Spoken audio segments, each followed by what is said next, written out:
নমস্কার বন্ধুরা, উমা ফুড কিচেনের আরো একটি নতুন পর্বে আপনাদের সবাইকে স্বাগত। আজ আমি আপনাদের তৈরি করে দেখাবো ঢেঁড়স, পেঁয়াজ, টমেটো এবং বেসন দিয়ে একটি দুর্দান্ত স্বাদের রেসিপি, যেটা কি ভাত রুটির সঙ্গে খেতে দুর্দান্ত লাগবে। চলুন তাহলে আর বেশি দেরি না করে শুরু করা যাক আজকের এই ভিডিওটি। সবার প্রথমে আমি এখানে কি নিয়েছি আপনাদের দেখিয়ে দিচ্ছি। এখানে আমি 250 গ্রাম ভেন্ডি বা ঢেঁড়স যেটাই বলুন, আগে থাকতে পরিষ্কার জল দিয়ে ধুয়ে এটি জল ঝরিয়ে নিয়েছি।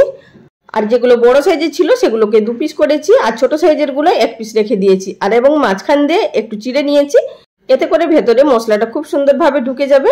তার সঙ্গে নিয়েছি এখানে 3টি মাঝারি সাইজের পেঁয়াজ, পেঁয়াজের পাপড়িগুলোকে ছাড়িয়ে নিয়েছি। আর নিয়েছি এখানে একটি মাঝারি সাইজের টমেটো, বীজগুলোকে বাদ দিয়ে দিয়েছি। এবার চলে যাব রান্নাটা তৈরি করার পদ্ধতিতে। গ্যাস ওভেনে একটি কড়াই বসিয়ে দিয়ে দিলাম 1 টিস্পুন পরিমাণ সরষের তেল। প্রথমে তেলটাকে খুব ভালোভাবে গরম করে নিতে হবে। তেল গরম হয়ে যাওয়ার পর এবার এর মধ্যে আমি দিয়ে দিচ্ছি আগে থাকতে কেটে রাখা ভেন্ডিগুলো। ঢেঁড়সগুলোকে আমরা আলাদা করে প্রথমে হালকা ভেজে নেব।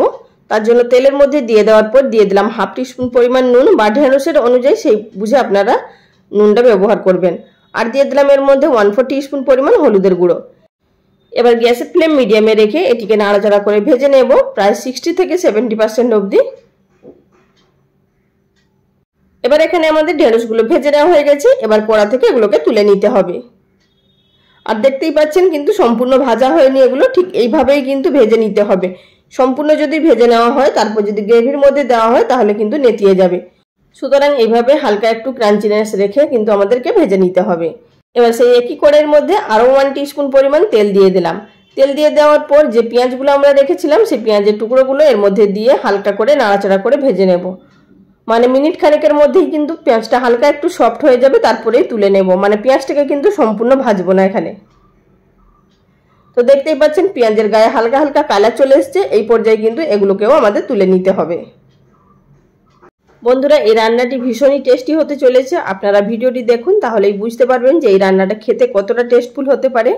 পেঁয়াজগুলো তুলে নেওয়ার পর সেই একই কড়াইয়ের মধ্যে আর 1 টেবিল চামচ পরিমাণ তেল দিয়ে দিলাম। তেল গরম হয়ে যাওয়ার পর দিয়ে দিলাম 1/2 টিস্পুন পরিমাণ গোটা জিরে। দিয়ে দিচ্ছি এর মধ্যে আগে থাকতে কুচিয়ে রাখা পেঁয়াজ এবং কাঁচা লঙ্কা। এখানে যে পেঁয়াজের আমি পাপড়িগুলো শুধু বার করে রেখেছিলাম, তারপরে যে ভেতরের দিকে যে ছোট ছোট পেঁয়াজের টুকরোগুলো বেরোয় সেগুলোকেই কুচি করে নিয়েছি। আপনারা চাইলে এখানে কিন্তু আলাদা করে গোটা পেঁয়াজও কুচি করে ব্যবহার করতে পারেন। তো পেঁয়াজ যতক্ষণে ভাজা হচ্ছে, আমরা এখানে 2টি মশলা তৈরি করে নেব। তার জন্য অপরদিকে একটি গ্রাইন্ডিং জারের মধ্যে দিয়ে দিলাম একটি মাঝারি সাইজের টমেটো কুচি, আর তার সঙ্গে দিয়ে দিচ্ছি 7 থেকে 8 কোয়া রসুন, দিয়ে দিচ্ছি 1 ইঞ্চি আদা টুকরো করে। এবার এই সমস্ত উপকরণগুলোকে একটি ফাইন পেস্ট করে নেব সামান্য জল দিয়ে। তো বন্ধুরা দেখুন, এখানে আমার ফাইন পেস্ট তৈরি করে নেওয়া হয়ে গেছে। একটি বোলের মধ্যে ঢেলে নিলাম। তো গ্রাইন্ডিং জারের মধ্যে যে পেস্ট লেগেছিল সেটিও ধুয়ে বাটির মধ্যে জলটা দিয়ে দিলাম।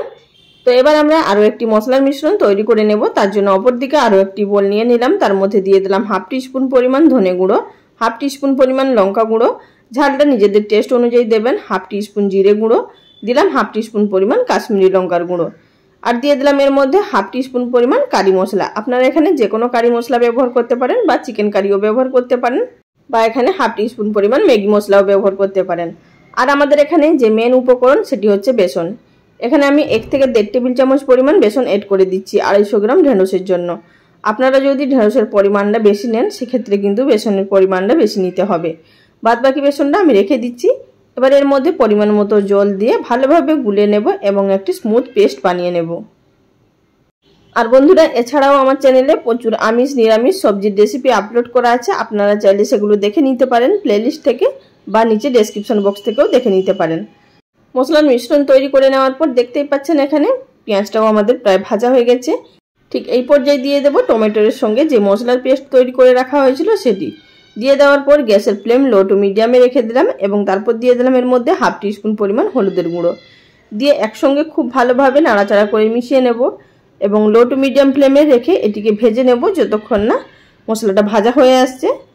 তো দেখতেই পাচ্ছেন এখানে মশলা প্রায় ভাজা হয়ে গেছে, তেল ছাড়তে শুরু করেছে। এই পর্যায়ে এর মধ্যে এড করে দেব আরও একটি যে বেসনের সাথে মশলার মিশ্রণ তৈরি করে রাখা হয়েছিল সেটি। আর দিয়ে দেওয়ার পর কিছুটা পরিমাণ বাটিটা ধুয়ে জল দিয়ে দিলাম। আবারও গ্যাসের ফ্লেম একেবারে লোতে থাকা অবস্থায় এটিকে অনবরত নাড়াচাড়া করে যেতে হবে। আর বন্ধুরা অবশ্যই কিন্তু খেয়াল রাখবেন, যেহেতু বেসন দেওয়া আছে তলার দিকে লেগে যেতে পারে, সুতরাং এটিকে ক্রমাগত নাড়াচাড়া করতে হবে। তো আমি এখানে লো ফ্লেমে রেখে এটিকে ঢাকা দিয়ে দিয়ে আরও 2 থেকে 3 মিনিট মতো ভেজে নিলাম। তো এর মধ্যে বেসনের কাঁচা ভাবটাও চলে গেছে আর মশলাগুলোও খুব সুন্দরভাবে ফ্রাই হয়ে গেছে। আর দেখতেই পাচ্ছেন মশলাটা কিন্তু প্যান থেকে ছাড়তেও শুরু করেছে। ঠিক এই পর্যায়ে আমরা এর মধ্যে এড করে দেব আগে থাকতে ভেজে রাখা ঢেঁড়স এবং পেঁয়াজ। ঢেঁড়স এবং পেঁয়াজটা দিয়ে দেওয়ার পর গ্যাসের ফ্লেম আবারও লোতে থাকা অবস্থায় এটিকে ক্রমাগত নাড়াচাড়া করে যাব যতক্ষণ না পেঁয়াজ এবং ঢেঁড়সের সঙ্গে মশলাটা মিশে যাচ্ছে। আর তারই সঙ্গে দিয়ে দিলাম যেই টমেটোটা রেখেছিলাম, মানে এখানে টমেটোটা ব্যবহার করতে হবে আমাদের সমস্ত দানা এবং রসটাকে বার করে নিয়ে। এখানে কিন্তু খুব বেশিক্ষণ ধরে কষানোর কোনো প্রয়োজন নেই, হালকা একটু নাড়াচাড়া করে নিতে হবে, মানে মিনিট 2-3 মধ্যেই কিন্তু খুব সুন্দরভাবে কষানো হয়ে যাবে। আর এই পর্যায়ে আমি এর মধ্যে এড করে দিলাম 1/2 টিস্পুন পরিমাণ নুন। আপনারা নিজেদের স্বাদ অনুযায়ী নুনটা ব্যবহার করবেন। আর বন্ধুরা এখানে নুনটা কিন্তু শুধুমাত্র ঢেঁড়স ভাজার সময় সামান্য পরিমাণ ব্যবহার করা হয়েছিল, টমেটো পেঁয়াজ এবং মশলার জন্য এই নুনটা ব্যবহার করলাম। এবার এর মধ্যে দিয়ে দেবো পরিমাণ মতো জল। যেই থালার মধ্যে ভেজে রেখেছিলাম পেঁয়াজ এবং ঢেঁড়সগুলো, সেই থালাটা ধুয়ে কিছুটা পরিমাণ জল দিয়ে দিলাম। জলটা দিয়ে নাড়াচাড়া করে মিশিয়ে নেব এবং ফুটে আসা অবধি অপেক্ষা করব। আপনারা এখানে জলের পরিমাণটা চাইলে বাড়িয়ে দিতে পারেন, যতটা গ্রেভি রাখবেন ঠিক ততটা অনুযায়ী জলটা বাড়াবেন। তবে কিন্তু আমি এখানে খুব বেশি গ্রেভি রাখবো না, তাই জলের পরিমাণটা কম এড করলাম। ঢাকা দিয়ে এটিকে লো ফ্লেমে আরও 5 থেকে 7 মিনিট মতো রান্না করে নিলাম। এর মধ্যেই কিন্তু খুব সুন্দরভাবে ঢেঁড়স বাদবাকি সেদ্ধ হয়ে গেছে এবং টমেটোটাও সফট হয়ে গেছে। আর দেখতেই পাচ্ছেন গ্রেভিটা অনেকটাই শুকিয়ে গেছে, এর থেকে আর বেশি শুকনো করব না। এবার এই শেষ পর্যায়ে দিয়ে দিচ্ছি 1/4 টিস্পুন পরিমাণ গরম মশলা গুঁড়ো। চাইলে আপনারা গরম মশলার গুঁড়োটা বাড়িয়ে দিতে পারেন। আর দিলাম এর মধ্যে কিছুটা পরিমাণ ফ্রেশ ধনেপাতা কুচি। আর দিয়ে দিচ্ছি এর মধ্যে কয়েক দানা চিনি। এতে করে দুবার যেহেতু আমরা টমেটো ব্যবহার করেছি, তার স্বাদটাকে ব্যালেন্স রাখবে। সুতরাং এখানে চিনিটা ব্যবহার করবেন, টেস্ট ভালো আসবে। তবে কিন্তু মিষ্টি একদমই হবেন না, আপনারা অবশ্যই ট্রাই করে দেখতে পারেন। আর তারপরেও যদি আপনাদের ইচ্ছা না হয় তাহলে চিনিটা বাদ দিয়ে দিতে পারেন। আবার এই 3টে উপকরণ দিয়ে দেওয়ার পর নাড়াচাড়া করে মিশিয়ে নেব এবং গ্যাসের ফ্লেম বন্ধ করে দেব। ঢাকা দিয়ে কিছুক্ষণ স্ট্যান্ডিং টাইমে রেখে আমি এখানে একটি সার্ভিং বোলের মধ্যে সার্ভ করে নিচ্ছি। তো দেখতেই পাচ্ছেন বন্ধুরা কত সুন্দরভাবে আমাদের আজকের এই ঢেঁড়সের রেসিপি তৈরি হয়ে গেল। আশা করছি আজকের রেসিপি আপনাদের খুবই ভালো লেগেছে। যদি আপনাদের ভালো লেগে থাকে আজকের এই রেসিপি অবশ্যই লাইক কমেন্ট করে জানাবেন। সবাই ভালো থাকবেন, ধন্যবাদ।